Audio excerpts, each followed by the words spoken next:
नमस्कार। आज मैं आपसे एक बहुत ही इम्पोर्टेंट विषय पर बात करने वाला हूँ। विषय है फूड वेस्टेज, यानी कि अन्न और भोजन की कितनी वेस्टेज होती है, इसके ऊपर चर्चा करेंगे।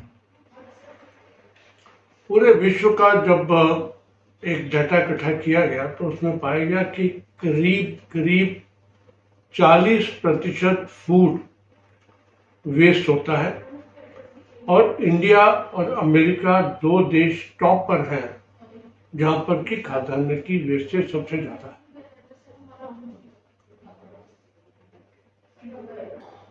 एक किसान की मेहनत से लेकर आपके घर की प्लेट तक जो भोजन की जितनी बनने की क्रिया है, सब जगह पर भारतवर्ष के अंदर वेस्टेज देखने को मिलेगी। चाहे आप हार्वेस्टिंग की बात करो, खेत के अंदर खड़ी हुई फसल का खराब होना, चाहे उनको कीड़ा लगने की वजह से, चाहे बारिश की वजह से या प्राकृतिक इश्यूज की वजह से, उनकी जो वेस्टेज है वो भारतवर्ष के अंदर शायद सबसे ज्यादा है। और उसके साथ साथ कटने के बाद मंडी में जाने से पहले की जो वेस्टेज है, चाहे फलों की बात करें चाहे अनाज की बात करें, भारतवर्ष में बहुत ज्यादा।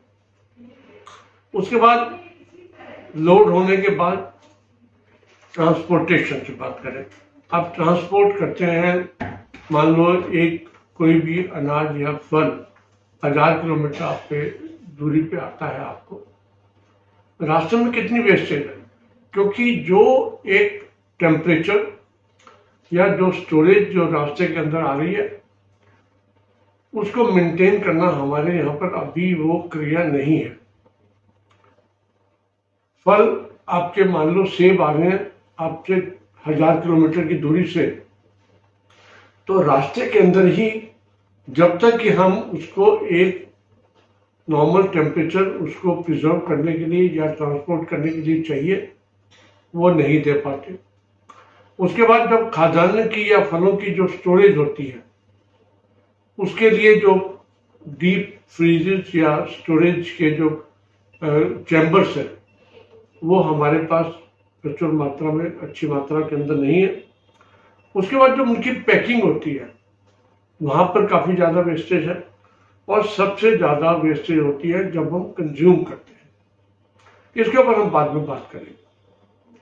तो सबसे पहले तो ये देखा गया कि जो पूरा का पूरा इसके पूरे के पूरे साइकिल को देखा जाए तो करीब 92,000 करोड़ रुपए का नेशनल वेस्टेज है हमारे देश के अंदर, अगर खाद्यान्न की बात करें। और अगर यही वेस्टेज हम रोक पाए तो कितने अनाथ लोगों को, कितने गरीब लोगों को, कितने सड़क पे बैठे हुए लोगों को, और हो सकता है कितने हम जानवरों को भी इसमें से भोजन दे पाएंगे। देश के अंदर भुखमरी इतनी ज्यादा है एक तरफ, और एक तरफ हमारे पास इतनी ज्यादा वेस्टेज है, इसके ऊपर कहीं ना कहीं विचार करना होगा।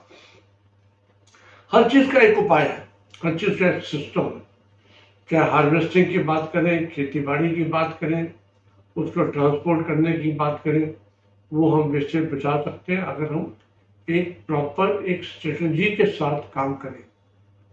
तो स्ट्रेटजी के अंदर हमें, मान लो हम बात कर रहे हैं कि अनाज की कीड़े लगने की बात करें, तो we have to evolve a system जिससे कि मिनिमम कीड़ा लगे, मिनिमम वेस्टेज हो। उसके बाद जब हम उसको ट्रांसपोर्ट कर रहे हैं तो एक टेम्परेचर यानी कि एयर कंडीशन कंपार्टमेंट्स के अंदर उसको ट्रांसपोर्ट करें, ना कि ट्रकों में लाद दिया और हजारों किलोमीटर चलते चले गए, रास्ते में ट्रक रुक गए, बंद हो गया या कहीं पर स्ट्राइक हो गई तो वेस्टेज हो जाती है। इसी के साथ साथ आप देखें कि जब हम कंज्यूम करते हैं, आप बाजार से चीज लाए, आपने बनाई, तो वहां पर आपके किचन के अंदर कितनी वेस्टेज होती है, कभी आपने सोचा? हम एक्सेस बना लेते हैं, एक्सेस बना के उसको हम स्टोर नहीं कर पाते। जब हम स्टोर नहीं कर पाते तो फेंकते हैं। हम फेंकते भी वहां पर हैं जहां पर कि किसी के काम का नहीं होता। तो इसलिए ये सारा का सारा एक सिस्टम हमें डेवलप करना पड़ेगा। शादी के अंदर हम एक बहुत, भारतवर्ष के अंदर शादियां जो है बड़ी लेविश होती हैं, हजारों लोग आते हैं। आपने देखा होगा कि सैकड़ों तरह के व्यंजन पड़े होते हैं।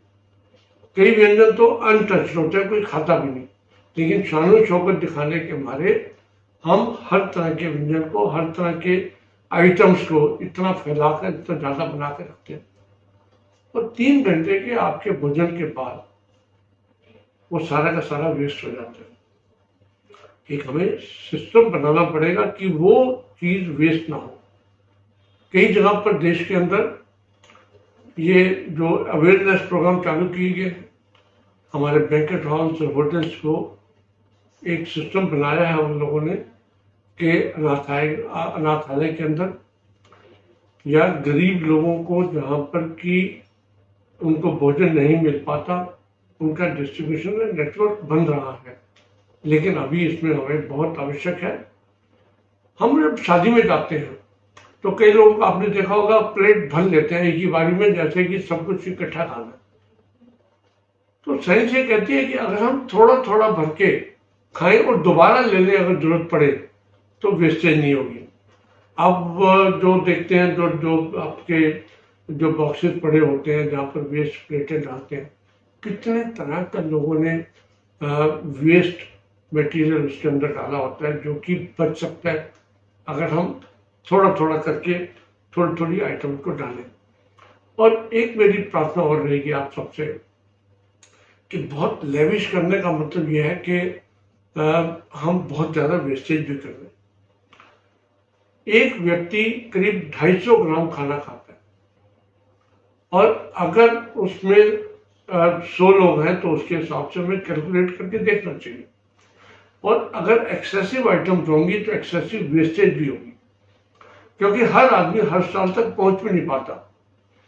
और जहां तक कि हम उसके ऊपर खर्चा करते हैं, मैं ये भी बता दूं कि ये बैंकेट हॉल वाले आपसे आपके खाने का पैसा ना लेकर आप जो वेस्ट कर रहे हो उसका पैसा ज्यादा ले रहे हैं, क्योंकि वो तो कहेगा जी आप इतनी आइटम बनवा रहे हो, मैं तो इतनी आइटम बना रहा हूं, इसके पैसे लूंगा।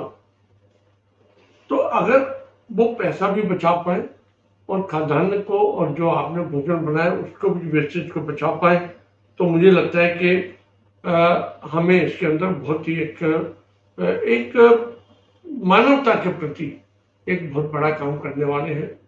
चाहे अपने गरीबों को, चाहे अपने नेत्रहीनों को, चाहे हमारे ऑर्फन्स के लिए, चाहे हमारे पशुओं के लिए हम ये अगर कर पाए। और एक होटल्स के अंदर भी कई बार आपने देखा होगा कि सर्विंग्स बहुत बड़ी बड़ी होती है। आपने मान लो एक प्लेट किसी चीज की मांगी 2 आदमियों, तो उसमें भी बच जाता है। तो कोशिश करें कि वो बचे ना, और अगर बच गया तो उसको पैक करवा के घर पे लाएं, और रास्ते में किसी को देना है वहां पर दे सकते हैं। अदरवाइज अगर कंज्यूम करने लायक है तो उसको भी कंज्यूम करें। तो आज समय है, हम सबको सोचना पड़ेगा कि फूड को, वेस्टेज को कैसे बचा सकते हैं, कैसे कम कर सकते हैं, ताकि यही फूड जो है आपका बचा हुआ या जो आप बचा रहे हो उसको हम कहाँ यूज कर सकते हैं। इसके ऊपर अगर हम अपना मन बनाएं, अपने दिमाग को लगाएं, तो एक एक अंश जो हम बचाएंगे सब लोग मिलकर, एक बहुत बड़ा एक व्यापक कार्यक्रम हो सकता है। इन्हीं शुभकामनाओं के साथ मैं आपसे प्रार्थना करूंगा कि इस वीडियो को ज्यादा से ज्यादा शेयर करें, क्योंकि हम सब लोग वेस्ट करने वाले हैं। जितने भी लोग हैं इसको पढ़ें, देखें इस वीडियो को, ताकि हम सबके अंदर संकल्प पैदा हो कि हम सब ने इस महान यज्ञ के अंदर अपनी आहुति डालनी है। धन्यवाद, नमस्कार।